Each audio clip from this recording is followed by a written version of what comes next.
예, 오늘은 성령의 사람이라는 제목을 가지고 우리 지난주에 이어서 성령님에 대한 말씀을 같이 듣도록 하겠습니다. 예전에 여러분들 대학 청소년 대상으로 한 집회에 가보면 열정에 가득 차서 주를 위해서 내가 생명을 바치겠다, 복음을 위해 내가 생명을 바치겠다라고 이렇게 노래하는 청년 청소년들이 많이 있었습니다. 또 열정이 가득 차서 그런 고백을 독려하는 설교자들도 많이 있었습니다. 아마 저도 그때 그런 설교와 찬양 속에서 주목을 불끈 쥐었지 않았을까라는 생각이 들기도 합니다.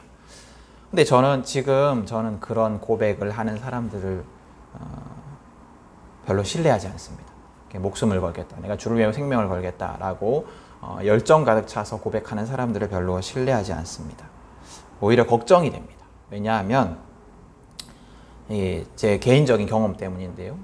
제가 이제 죽음과 가까이 있었을 때 느꼈던 두려움에 대한 경험 때문입니다.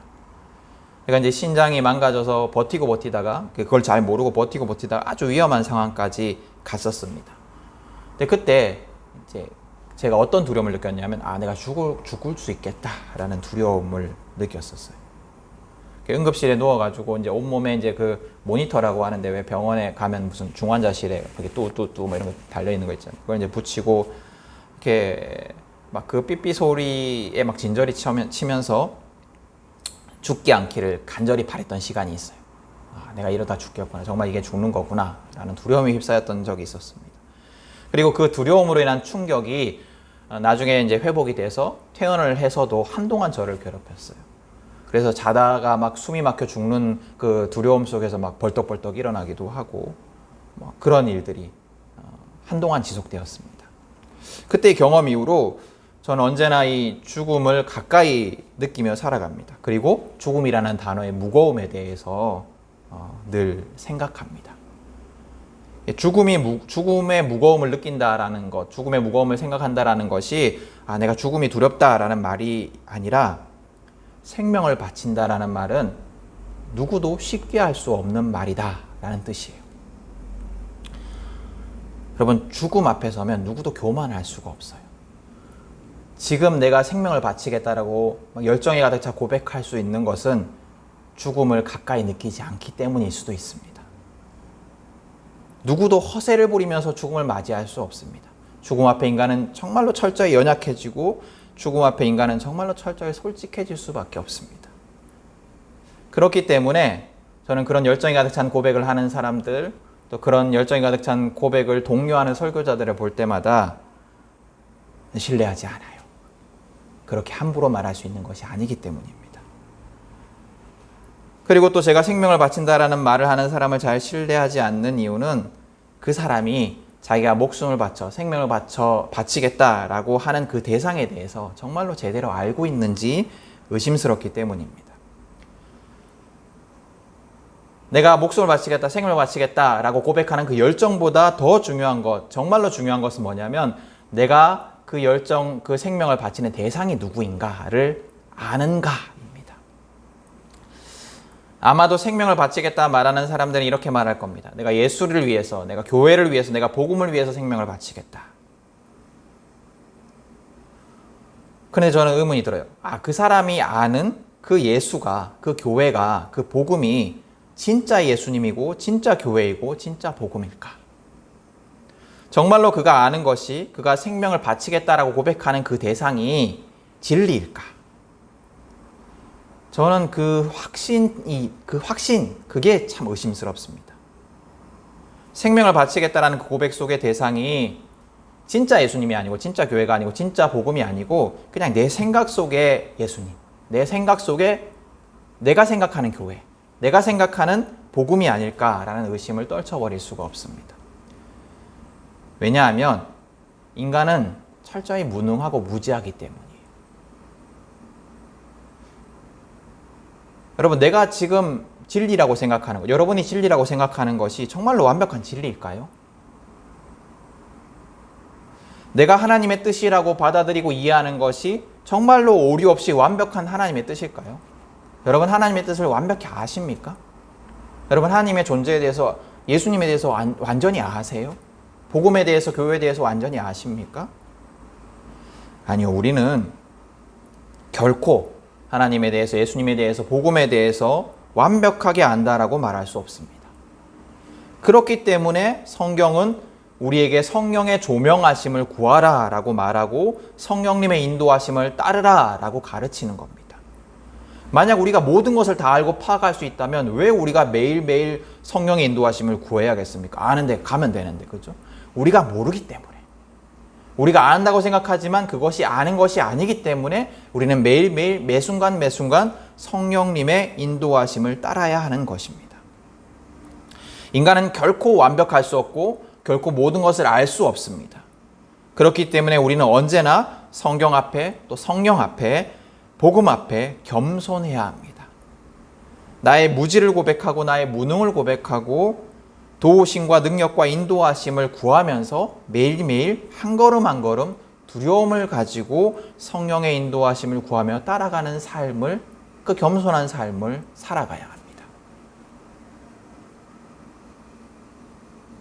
그렇기 때문에 저는 그 확신에 가득 차 내가 주를 위해 생명을 바치겠다라는 사람을 볼 때마다 걱정스러워요.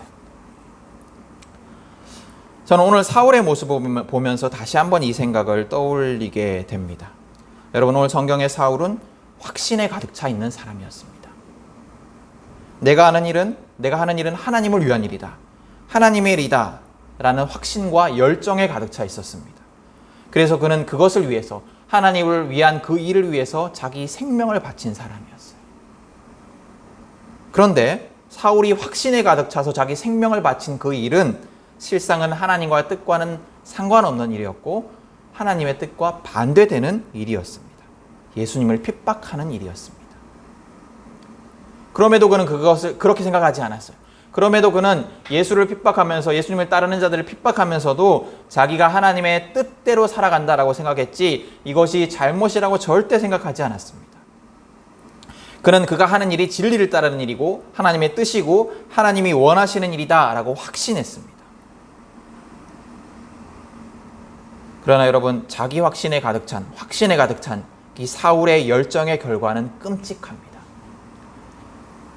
오늘 읽은 앞장 8장에 보면, 사도행전 8장 3절에 보면 성경은 사울에 대해서 이렇게 기록하고 있습니다.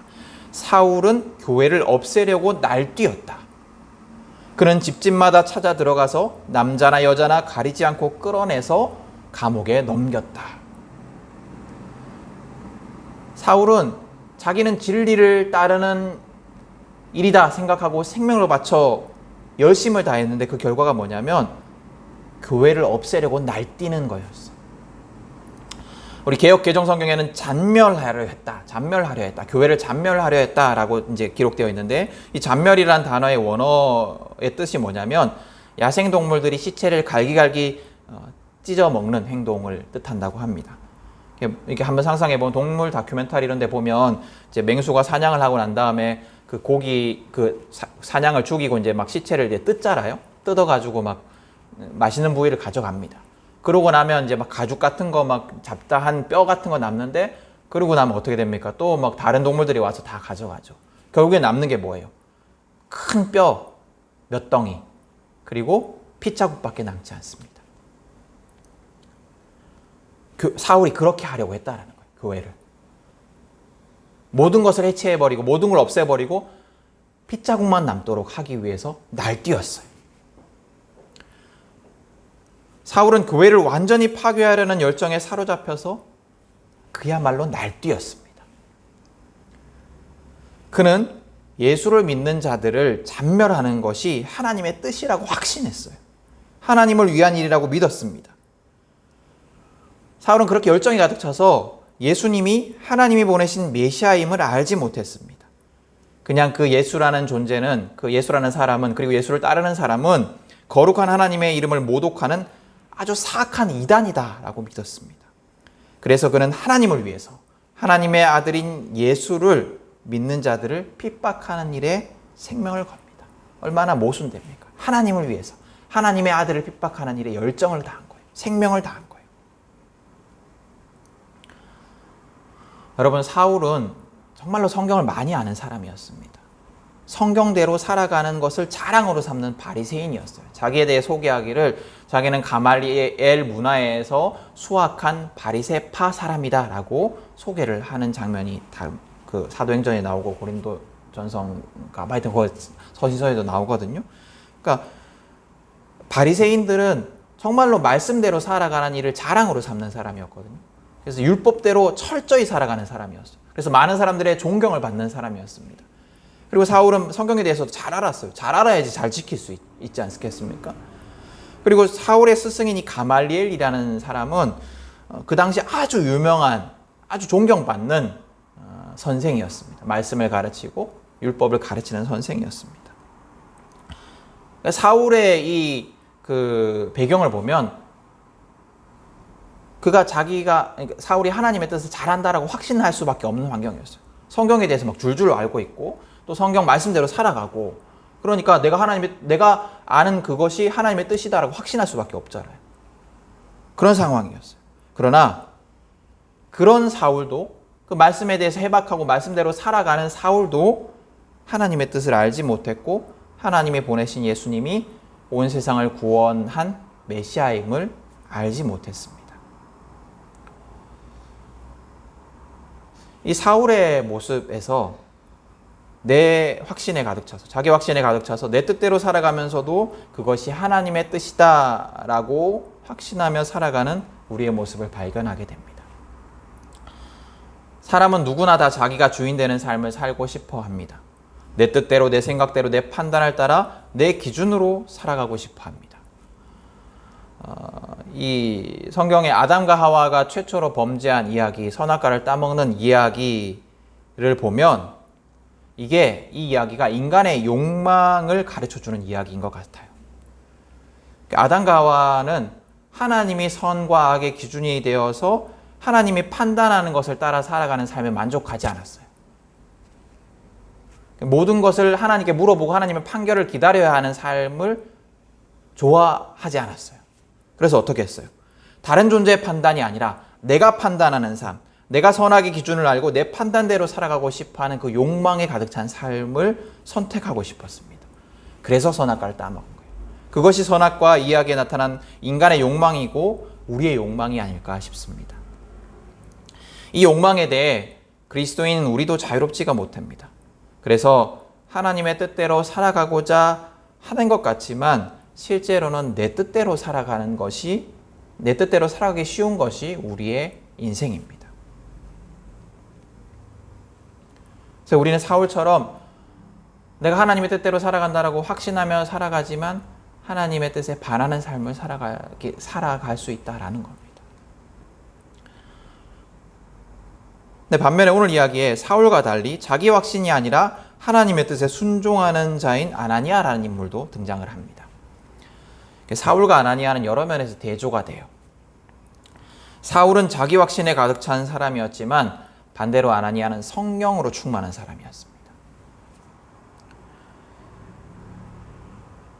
아나니아는 예수님을 구원자로 믿는 자였고 지난주 우리가 읽은 본문의 오순절 성경 사건 이후로 믿는 자에게 임한 성령님의 충만함 가운데 거하는 자였습니다. 성령 충만한 자였어요. 사울과 달리 사울은 자기 확신으로 충만한 자였고 아나니아는 성령으로 충만한 자였습니다. 오늘 성경을 보면 일부러 사울과 아나니아를 대조하는 것 같아요. 한번 보세요. 사울이 다마스쿠스로 가는 길에 예수님이 빛 속에서 사울에게 나타나십니다. 예수님이 엎드러진 사울을 부르셨을 때 사울이 어떻게 대답해요? 사울이 뭐라고 대답을 합니까? 주여 누구십니까? 이 주여라는 단어, 주님이라는 단어는 성경에서 하나님을 부를 때 주로 사용되고 또 하나님의 아들인 예수님을 부를 때도 사용이 됩니다. 그래서 이 말을 보면 사울이 이 소리의 주인공이 예수님임을 알아봤구나 라고 착각할 수도 있는데요. 아니에요. 사울은 소리의 주인이 누군지 알지 못했어요. 소리의 주인에 대해서 무지했습니다. 그러나 이 소리의 주인이 뭔가 신적인 존재구나, 뭔가 하나님의 음성이거나 아니면 하나님이 보내신 천사의 음성이구나 라고 생각했기 때문에 주여라고 부른 거예요. 사울은 하나님에 대해서 많이 알고 있었고 또 하나님 말씀에 대해서 해박했어요. 심지어 다 아는 것 같은 박식한 사람이었지만 하나님에 대해서 다 아는 것 같은 박식한 사람이었지만 실상은 하나님의 아들인 예수님을 모르는, 다시 말하면 아무것도 알지 못하는 무지의 사람이었습니다. 반면에 아나니아는 어떻습니까? 10절을 한번 보십시오. 예수님이 아나니아를 부르시자 아나니아는 소리의 주인이 누구인지 바로 알아챕니다. 그리고 이렇게 대답합니다. 주님, 여기 있습니다. 아나니아의 주님은 예수님을 뜻합니다. 사울의 주님은 예수님이 아니었지만 아나니아의 주님은 예수님이에요. 사울은 아무것도 몰랐지만 아나니아는 구원자 예수님을 알고 있었습니다. 또 보십시오. 사울은 자기 확신 속에서 자기가 생각하는 하나님을 위한 일에 열정을 다해서 사방팔방 돌아다니는 자였어요. 자기가 생각하는 하나님을 위한 일. 결국엔 자기 생각대로 열정을 다해 사방팔방으로 돌아다니는 자였습니다. 그는 하나님을 위해 살아가는 듯 했지만 결국에는 자기 뜻대로 살아가는 자였습니다. 그러나 아나니아는 어떻습니까? 예수님이 아나니아에게 사울을 찾아가서 안수하여서 눈을 뜨게 하라 명령하십니다. 그러자 아나니아는 사울이 어떤 자인지를 예수님께 설명하면서 예수님의 명령을 거부하려고 합니다. 아나니아는 사울에 대한 소문을 잘 알고 있었습니다. 사울은 교회를 파괴하는 일에 열심이었고 그 일을 하는 과정은 잔인했어요. 그래서 아나니아를 비롯한 그리스도인들이 사울에 대해서 가지고 있는 반감은 상당했습니다. 많은 형제자매를 잡아가고 교회를 파괴하는 아주 사탄과 같은 자였어요. 그래서 사울이 다마스쿠스 교회를 파괴하기 위해서 온다는 소문은 이 다마스쿠스에 있는 교인들에게 큰 기도 제목이었을 겁니다. 아나니아를 포함한 다마스쿠스 교회의 모든 성도들이 사울이 교회를 파괴하지 못하도록 모여 간절히 기도했을 겁니다. 그러는 와중에 예수님이 나타나셔서 그가 보지 못한다라는 말씀을 하시니, 야, 이 기도가 응답이 되었구나. 우리 기도가 응답이 되었구나. 사울이 사탄 이놈이 이제 예수님의 심판을 받았구나 라고 기뻐했을 겁니다. 근데 예수님이 뭐라고 말씀하세요? 사울의 눈을 뜨게 해라. 아나니아의 마음이 어떠했겠습니까? 정말로 따르기 싫었을 겁니다. 정말로 거부하고 싶었을 겁니다. 예수님의 음성을 내가 잘못 들었어. 아, 이거 절대 아니야 라고 거부하고 싶었을 거예요. 그러나 아나니아는 어떻게 합니까? 정말로 싫은, 정말로 수용할 수 없는 명령이었음에도 불구하고 예수님의 말씀이었기 때문에 그 말에 순종합니다. 그리고 심지어 그를 찾아가서 형제 사울아 라고까지 말을 합니다. 사울을 형제로 받아들여요. 이처럼 사울은 하나님의 뜻을 따른다라고 확신을 가지고 있었지만 실상은 자기 뜻대로 살아가는 자였지만 아나니아는 자기의 뜻과 반대되는 일이라 할지라도, 이해되지 않는 일이라 할지라도 순종하여서 하나님의 뜻대로 살아가는 자였습니다. 그렇다면 여러분, 자기 뜻대로 살아간 사울과 달리 아나니아는 어떻게 하나님의 뜻대로 살아갈 수 있었을까요? 어떻게 사울과 아나니아는 반대가 될 수 있었을까요? 아나니아가 사울과 반대되는 삶을 살아간, 하나님의 뜻을 따라 살아가는 삶을 살아간 이유는 그가 예수님을 믿어서 성령으로 충만한 사람이었기 때문입니다. 그가 성령의 인도하심을 구하며 살아가는 성령의 사람이었기 때문에 사울과 달리 하나님의 뜻대로 살아갈 수 있었습니다. 여러분, 하나님은 우리가 내 뜻대로 살아가는 것이 아니라 하나님의 뜻대로 살아가기를 원하십니다. 왜냐하면 그것이 우리를 진정으로 행복하게 하는 길이기 때문이에요. 그냥 하나님 말 잘 들었으면 좋겠다, 내 말 잘 듣는 꼬붕이 되었으면 좋겠다라고 해서 그렇게 명령하시는 것이 아니고 그것이 우리에게 정말로 진정으로 행복한 길이기 때문이에요. 그것이 우리에게 진정으로 필요한 삶이고 행복한 삶이기 때문에 하나님이 우리의 인생을 만지실 때가 있습니다. 마치 예수님이 사울에게 나타나셔서 그를 보지 못하게 하신 것처럼 말입니다. 열정적인 삶을 살아가던 사울에게, 사명감과 만족과 명예 가득한 삶을 살아가던 사울에게, 그야말로 잘 나가던 성공적인 삶을 살아가던 사울에게 보지 못하게 된 일은 엄청난 충격이었던 것 같습니다. 왜 그렇게 생각을 하냐면 사울이 사흘 동안 먹지도 마시지도 않았거든요. 너무 충격이 컸던 거예요. 너무 충격이 커서 사흘 동안 먹지도 마시지도 않았습니다. 큰 충격으로 인해서 아주 공황에 빠졌던 것 같아요.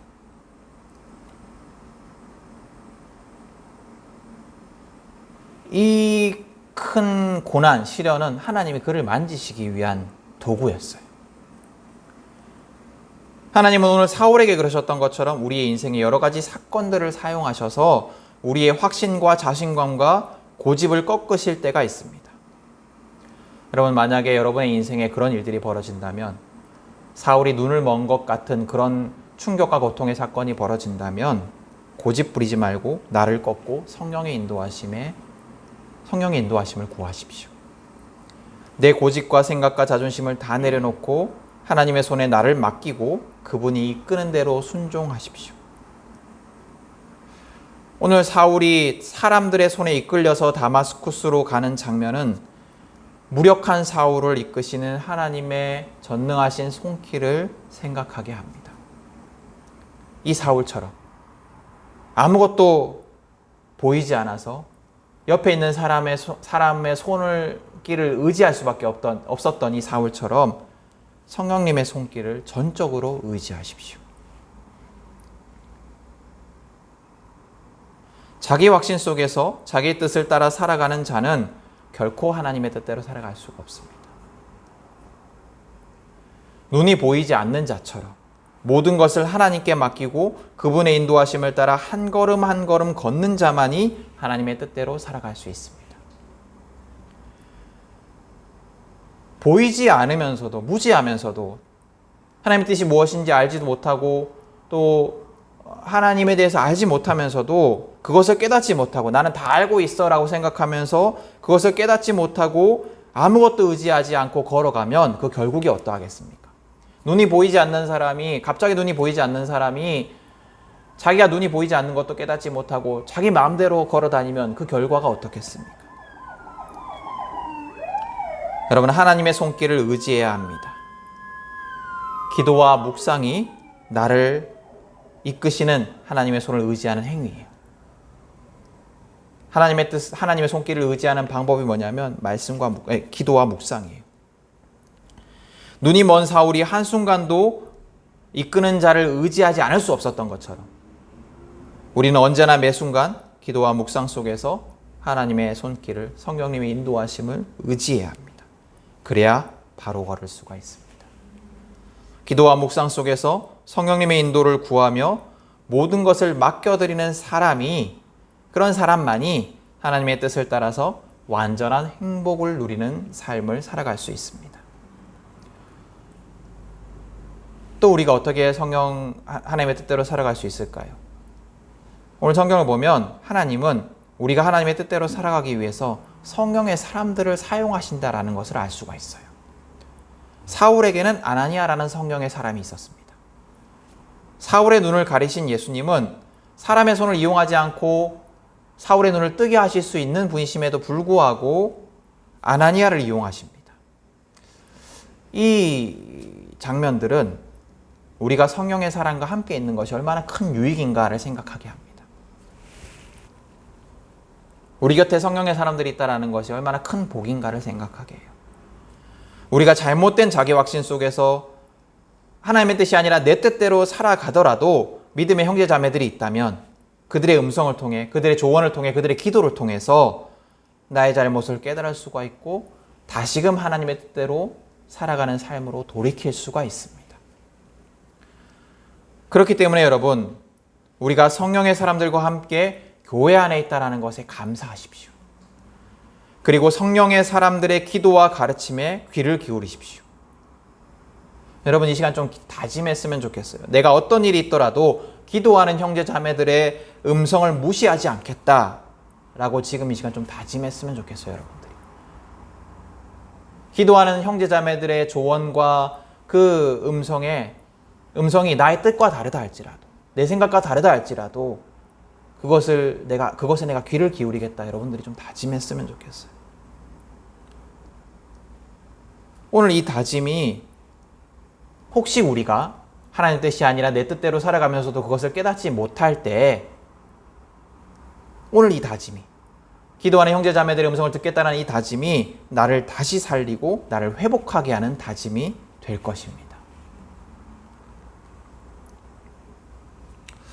여러분, 설교를 시작하면서 함부로 생명을 바친다 고백하는 사람들에 대해서 부정적으로 말씀드렸지만 사실 우리는 진짜 복음을 위해서, 진짜 예수님을 위해서, 진짜 하나님을 위해서 자기 목숨을 버리는 삶을 살아야 합니다.